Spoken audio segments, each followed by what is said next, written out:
Desligue seu telefone celular e pegue uma caneta e papel. Você está prestes a descobrir como destruir o seu diabetes tipo 2.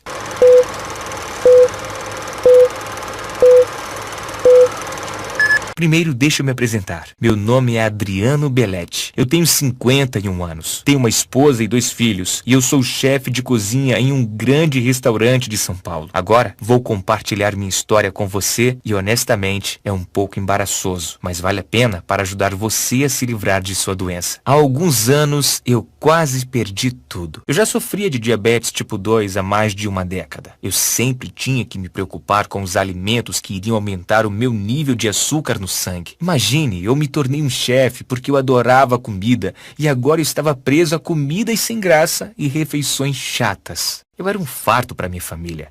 Eu estava com medo que meus filhos acabassem sofrendo também da mesma doença que eu. Todos os dias eu tinha que picar o dedo para testar o açúcar no meu sangue e então me dar injeções dolorosas de insulina. Eu estava gastando cerca de R$ 2.000 por mês em insulina. Eu tentei outros medicamentos para diabetes que meu médico recomendava, como metformina, Actus ou Amaryl. Eu esvaziei minha conta bancária e me sentia morto ao tomar estes medicamentos.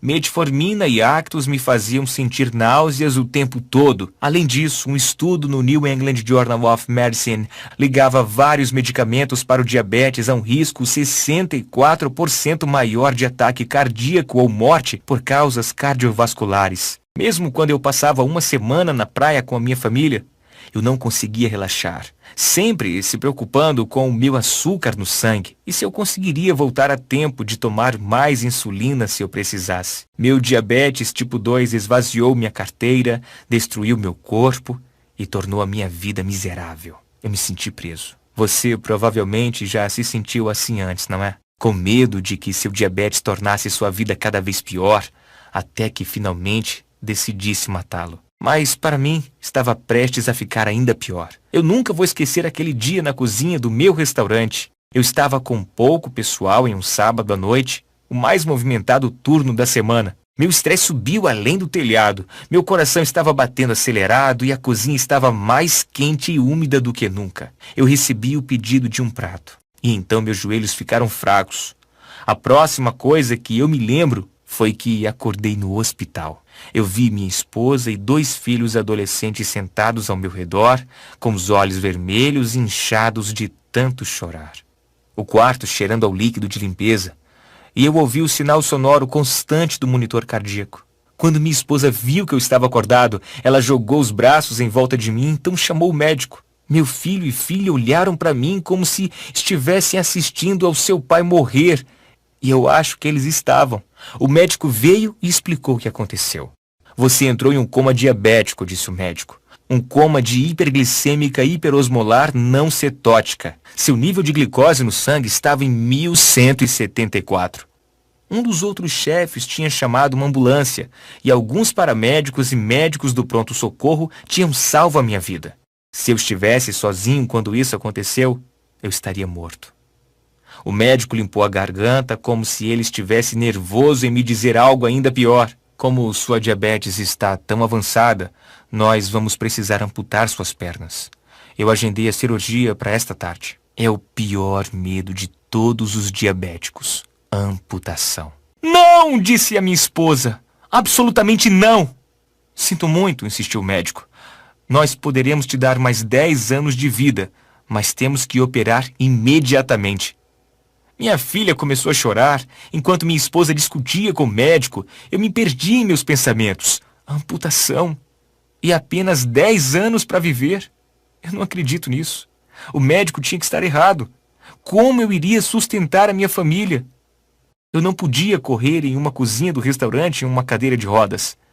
Eu gastaria meus últimos anos aleijado e inútil. Eu sentia meu futuro escuro e aterrorizante num caminho que eu não queria passar. Eu ainda não sabia. Mas se não fosse os fraudadores dessas 11 companhias farmacêuticas e médicos a prescreverem seus medicamentos, eu poderia já ter ouvido falar sobre este método natural para reverter a minha doença. Era como se estivessem rasgando os meus anos dourados da aposentadoria e me roubando a chance de conhecer meus netos, destruindo a vida que eu tinha trabalhado tão duro para construir. Mas eu vou chegar a isso em um segundo. Agora, durante todo o tempo que eu estava pensando nisso, minha esposa estava discutindo com o médico. E acredite em mim, quando minha esposa fica chateada, ela tende a conseguir o que quer. Quando eu comecei a ouvir novamente, ela estava dizendo ao médico: de nenhuma maneira você vai amputar as pernas dele hoje. O prazo mais longo que podemos esperar para amputar é de 90 dias, disse o médico. Se esperarmos mais, será muito perigoso. Minha esposa fez um breve aceno, como se ela tivesse ganhado. Mas as lágrimas brilhando em seus olhos me disseram que ela estava com o coração partido. A semana seguinte foi a pior semana da minha vida.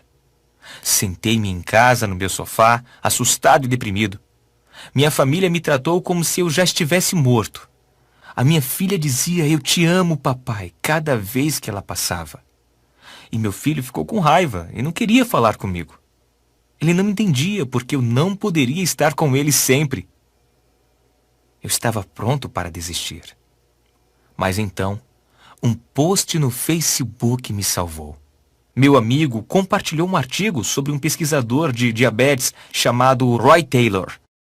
Ele é um médico e professor de medicina e metabolismo da Universidade de Newcastle. Se você ainda não ouviu falar da Universidade de Newcastle, é na Inglaterra e é uma das universidades mais respeitadas do mundo. Lá no topo, como Harvard ou Oxford. Outras universidades veem Newcastle como pioneira em pesquisa de saúde. Seus professores e ex-alunos têm recebido inúmeros prêmios e medalhas por suas realizações na ciência e na medicina. Mais importante, eles já salvaram milhões de vidas por curar e prevenir doenças. E o Dr. Taylor estava bem ali.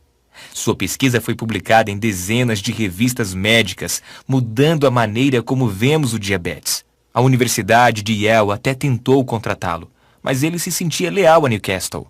Alguns anos atrás, o Dr. Taylor havia enfrentado seu maior desafio.